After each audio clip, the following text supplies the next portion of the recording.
Di ba? May tao, nakatingin ka sa kanyang target na success. Ang i-focus na lang dito, siyempre yung success na sa network marketing. Kung yung mga i-apply ko sa sarili mong gusto, kung anong meron ka ngayon, anong trabaho mo, okay? Anong career na meron ka ngayon, kung yung mo i-apply ito ang problema.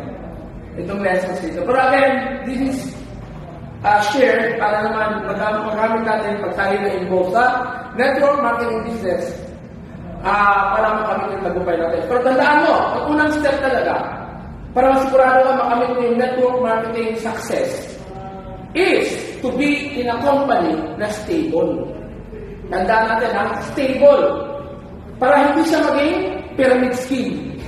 Hindi siya maging Ponzi scheme, yung mga illegal na ginagamit ng mga scammers. Dapat ang company stable, talaga matagal na nag-exist, mas maganda yun. Kasi yung mga bago pa lang, delikado yan eh. Hype lang yan eh. Na pag nagka-problema yan, lalo sa management, dali na yan, di ba? Kaya mas maganda yung matagal na stable. At ang example ko dyan, yung kumpanya talaga namin, I'm proud to say, na ang Alliance in Motion Global Group of Companies ay ang pinaka-stable na kumpanya dito sa Pilipinas na kumakalat sa iba't ibang bansa. Okay? Ang dami na natin business center offices sa iba't ibang bansa. Ibig sabihin, stable tayo. Ang unang gagawin talaga, pumili ng tamang kumpanya. Kasi kahit i-apply mo pa ito, maling kumpanya pinasukan, babagsak pa rin. Kailangan stable yung kumpanya. Dapat may produkto. May produkto na talagang gamit na gamit. Sa amin, sa pamilya ko, gamit na gamit namin ang products ng Alliance in Motion Global Group of Companies. Kaya, product ko dito na ako tayo ngayon. Okay? So, at isa pa, kailangan talaga meron din tawag na system, tools, strategies ang bawat grupo. Kasi a-sense sa network marketing business kapag may system and tools na ina-apply. Tulad na ginagawa natin ngayon.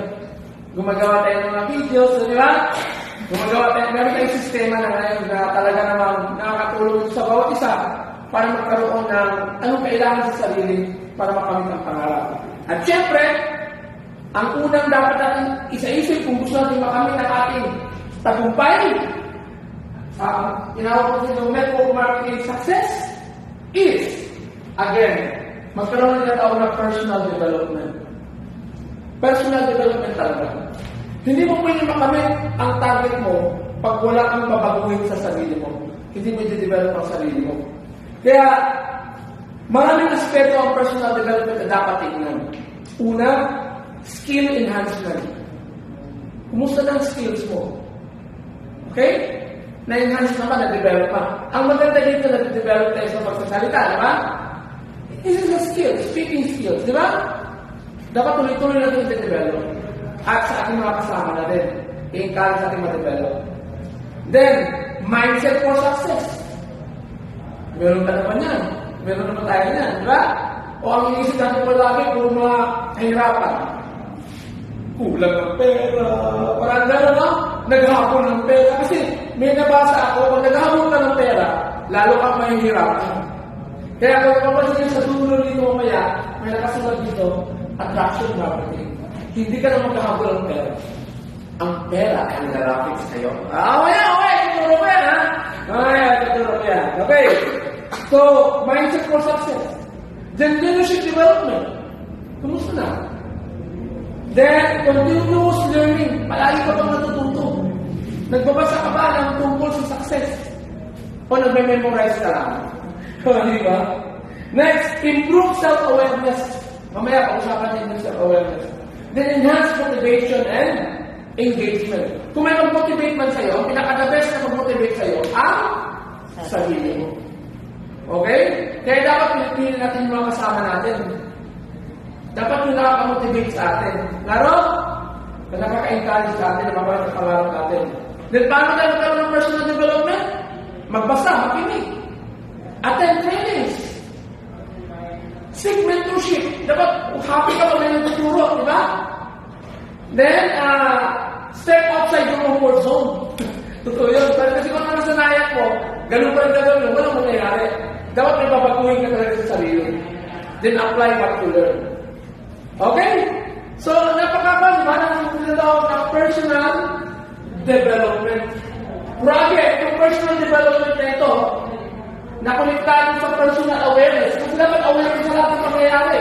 Sa sarili mo, sa ibang mga tao, sa bansa natin, sa buong mundo, dapat aware ka. Ano nangyayari sa industry natin? Dapat aware ka sa nangyayari para malaman mo kung anong dapat gawin. Okay? At siyempre, ang kailangan dyan yung alignment natin, pag-usapan natin mamaya maigi, align ka doon sa target ng success. Kasi kung meron kang target ng success, dapat lahat ng ginagawa mo, lahat ng iniisip mo, lahat ng sinasabi mo, naka-align doon sa target mo. In other words, yung mga bagay na sinasabi mo, iniisip mo, o ginagawa mo na hindi align, tanggalin mo na yun sa sarili mo. Di ba? Tatanggalin mo yun, kaya balik mo sa personal development, di ba? Tatanggalin mo yun kasi dapat mo lang gawin, dapat mo lang isipin, dapat mo lang sabihin, yung alam mo na nakaka-align doon sa success na gusto mo. O, di ba? So, ganun ang idea dyan, ha? So, dito may gagawin tayo sa sarili natin. Sa susunod natin topic.